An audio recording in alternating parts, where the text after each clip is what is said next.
The Zarthan salvage depot stretched across the asteroid's surface like a graveyard of dreams. Akim walked between towering piles of derelict spacecraft, her boots crunching on the metallic dust that covered everything.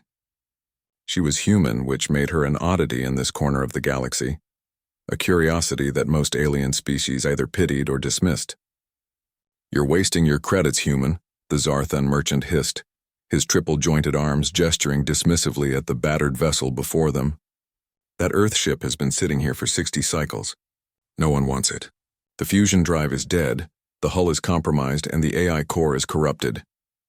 Verk stood beside Akim, his sharp eyes scanning the spacecraft's exterior. He was human too, though he'd been raised on the outer colonies where humanity had learned to be resourceful or die. "What about the fuel reservoir?" he asked.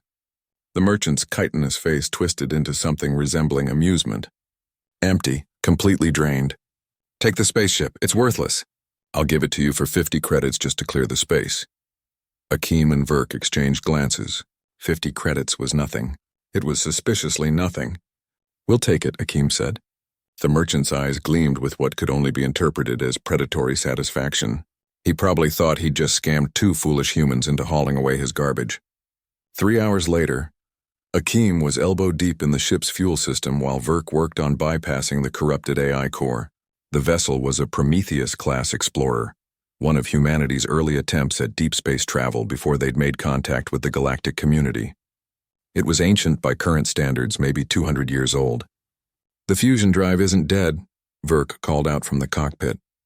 "It's in hibernation mode.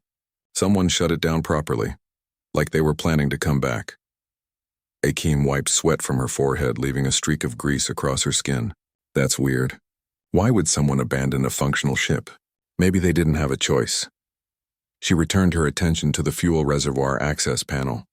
The merchant had been right about one thing. The main tank was bone dry. But as she ran her diagnostic scanner over the chamber, something pinged. A secondary reading, a hidden compartment. "Verk, get down here." He arrived within seconds, squeezing into the narrow maintenance corridor. Akim pointed at her scanner. "There's something behind the primary fuel tank, a sealed chamber that's not on the ship's original schematics." They worked together, carefully removing the corroded panel that concealed the hidden space. When they finally pried it open, both of them fell silent. Inside wasn't fuel. It was a stasis pod. The pod was still active, its power cell somehow maintaining its charge after all these years. Through the frosted view screen, they could see a figure inside. Humanoid, but the details were obscured. "This is insane," Verk whispered. "Someone hid a stasis pod inside a fuel reservoir?" Akim's mind raced. "It's actually brilliant. No one would look for it there. The radiation from the fuel would mask any biosignatures. Should we open it?" Before Akim could answer, the pod began to hum.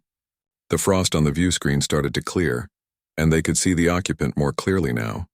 A woman, human, wearing a uniform that Akim recognized from history files. "That's a United Earth Navy uniform," she breathed. "From before first contact. This woman has been in stasis for over 2 centuries. The pod hissed as its seal broke. The woman's eyes fluttered open, confusion and fear warring across her features. She gasped, her body convulsing as it adjusted to consciousness after such a long sleep. Akim helped her sit up, speaking in soothing tones. "You're safe. You're on your ship. We found you." The woman's voice was hoarse. "How?" "How long?" 214 years, Verk said gently. Tears streamed down the woman's face, but she quickly wiped them away, her military training asserting itself. "My name is Captain Sarah Chen. I need to know, did humanity survive?" "Did we make it?" Akim smiled. "We made it. We're out here among the stars. Not as powerful as some species, but we're holding our own." Captain Chen's expression hardened with determination. "Then I have information that might change that." She tapped her temple. "I have the complete research data for the Prometheus drive, a faster-than-light system that doesn't rely on jump gates or wormholes.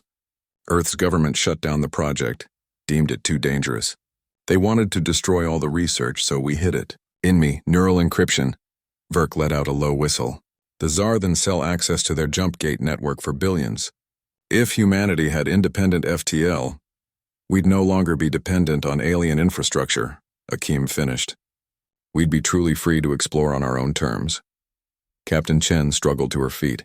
determination burning in her eyes despite her weakened state. The ship. Is it functional? It will be, Verk promised. We'll get her running. 6 months later, the Prometheus broke through the barriers of conventional physics. The worthless ship that Akeem and Verk had bought for 50 credits became the prototype for a new generation of human exploration. Captain Chen's knowledge, combined with 2 centuries of technological advancement, created something the galaxy had never seen. The Zarthan merchant, when he heard the news, apparently destroyed half his inventory in rage. But Akeem and Verk weren't thinking about him. They stood on the bridge of the Prometheus, watching stars blur past at impossible speeds, no longer bound by alien gates or ancient restrictions. Humanity had always been underestimated. They were called weak, primitive, worthless. But they had something no other species quite understood: the stubborn refusal to accept limitations and the ingenuity to turn garbage into gold. The fuel reservoir had indeed contained more than anyone thought. It contained humanity's future, and that future was unlimited.